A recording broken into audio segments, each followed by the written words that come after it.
So, what are you planning for tomorrow? The future, the big scary tomorrow.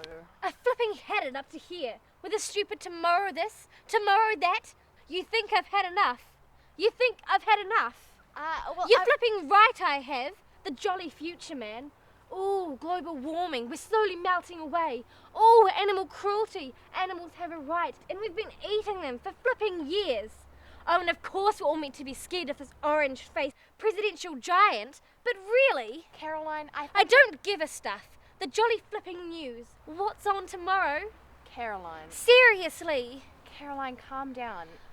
Man, I have so had enough of this tomorrow future stupid business.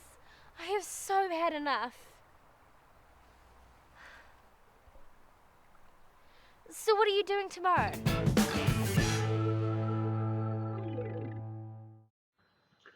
My name is Sam Vaknin, and I'm the author of Malignant Self-Love, Narcissism Revisited. The behavior of the narcissist is very inconsistent.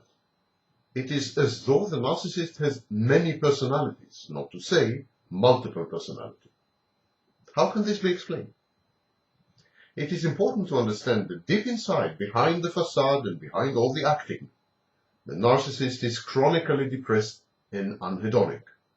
He is unable to find pleasure in life, he is unable to love, and in the long run, as a result, he is never truly loved. The narcissist is forever in the pursuit of excitement and drama, intended to alleviate his all-pervasive boredom and melancholy. The narcissist, put less charitably, is a drama queen. Needless to say that both the pursuit itself and its goals must conform to the grandiose vision that the narcissist has of his false self. The pursuit and the goals must be commensurate with the narcissist's view of his own uniqueness and entitlement. The process of seeking excitement and drama cannot be deemed by the narcissist or by others to be humiliating, belittling, or common, or pathetic. The excitement and the drama generated by the narcissist must be truly unique, groundbreaking, breathtaking, overwhelming, unprecedented, and under no circumstances routine or pedestrian. Actually, the very act of dramatization is intended to secure what we call ego syntony, a good feeling. The narcissist says to himself, surely the dramatic is also special, it's also meaningful, eternal, memorable. I, myself, I'm also dramatic, and therefore I exist and have meaning, and am memorable, and am special. The drama supports the narcissist's sense of being unique. The narcissist, always a pathological liar, and the chief victim of his own stratagems and deceit, can and does convince himself that his antics and exploits are cosmically significant. Thus, existential boredom, self-directed aggression, known as depression, and the compulsive quest for excitement and titillating drama lead to the relentless pursuit of narcissistic supply, attention, adulation, admiration, or, barring these, being feared and hated.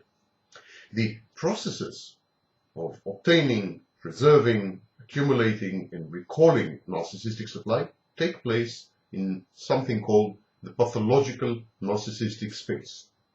This is an imaginary environment, a comfort zone, invented by the narcissist himself. It has clear geographical and physical boundaries. It's a home, it's a neighborhood, it's a workplace, a city, a country. And the narcissist strives to maximize the amount of narcissistic supply that he derives from people within the pathological narcissistic space. There, in the pathological narcissistic space, the narcissist seeks admiration, adoration, approval, applause, or as a minimum, attention.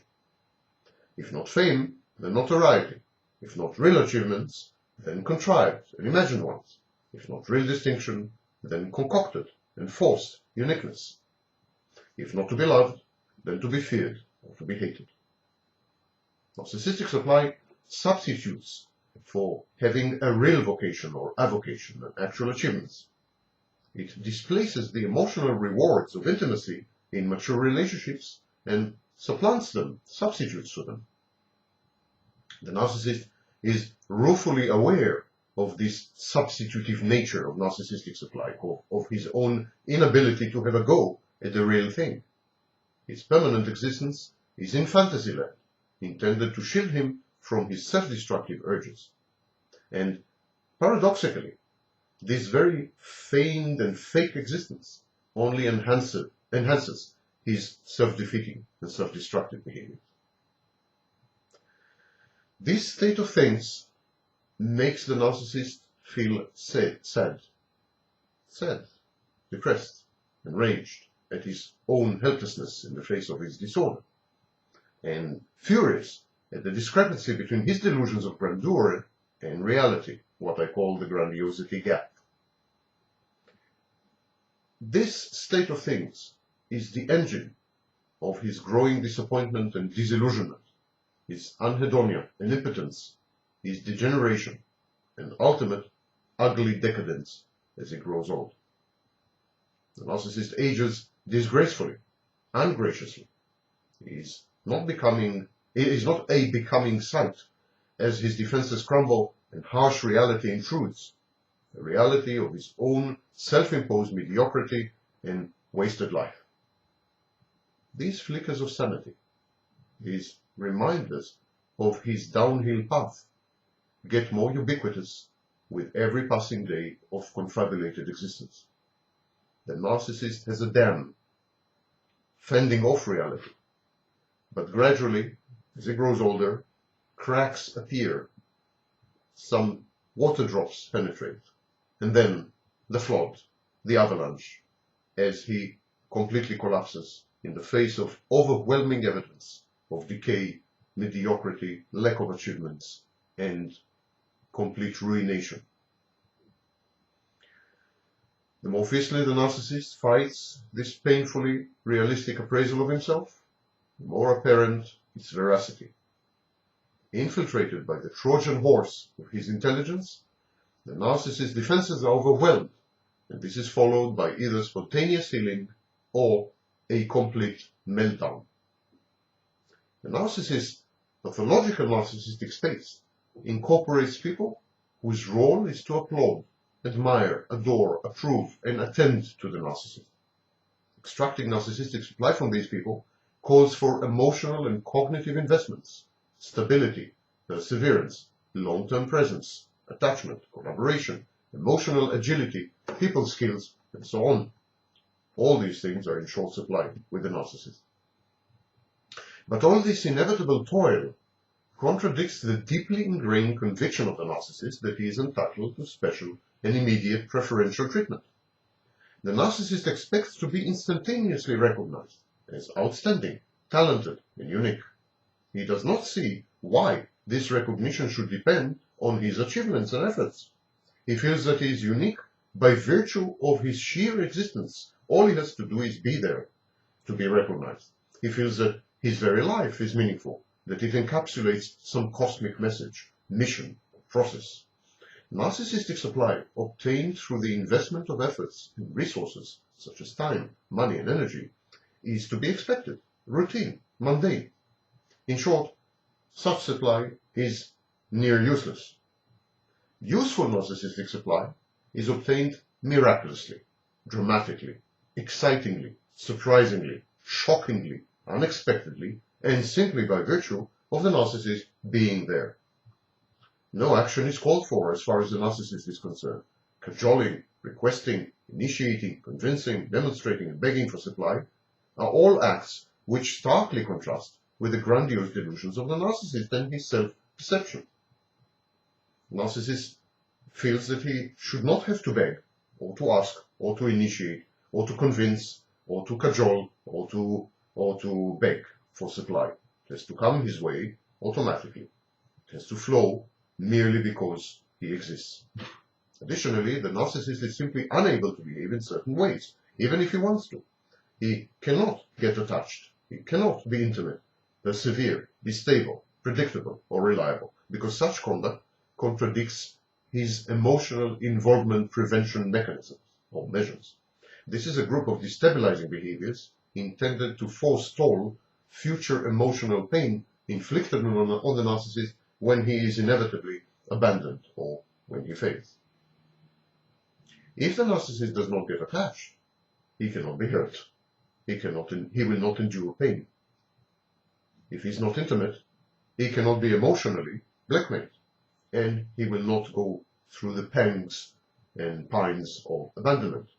If he does not persevere, he has nothing to lose. If he does not stay put, he cannot be expelled. If he rejects or abandons, he cannot be rejected or abandoned. Better to be active than passive. The narcissist anticipates the inevitable schisms and emotional abysses in a life fraught with gross dishonesty. And so, the narcissist shoots first. Indeed, it is only when the narcissist is physically mobile and besieged by problems that the narcissist has a respite from his maddeningly nagging addiction to narcissistic supply. And this is the basic conflict of the narcissist. The two mechanisms underlying his distorted personality are completely incompatible. One mechanism calls for the establishment of a pathological narcissistic space and for the continuous gratification that is entailed in such a space by extracting narcissistic supply regularly, predictably, reliably. And the other mechanism urges the narcissist not to embark on any long-term project, to move continuously, to disconnect, to dissociate, to abandon. Only other people can provide the narcissist with his badly needed doses of narcissistic supply. But the narcissist is loath to communicate and to associate with these people in an emotionally meaningful way. The narcissist lacks the basic skills required in order to obtain his drug. The very people who are supposed to sustain his grandiose fantasies through their adoration and attention mostly find the narcissist repulsive, eccentric, weird, dangerous. They prefer not to interact with him. And this predicament can be aptly called the narcissistic condition.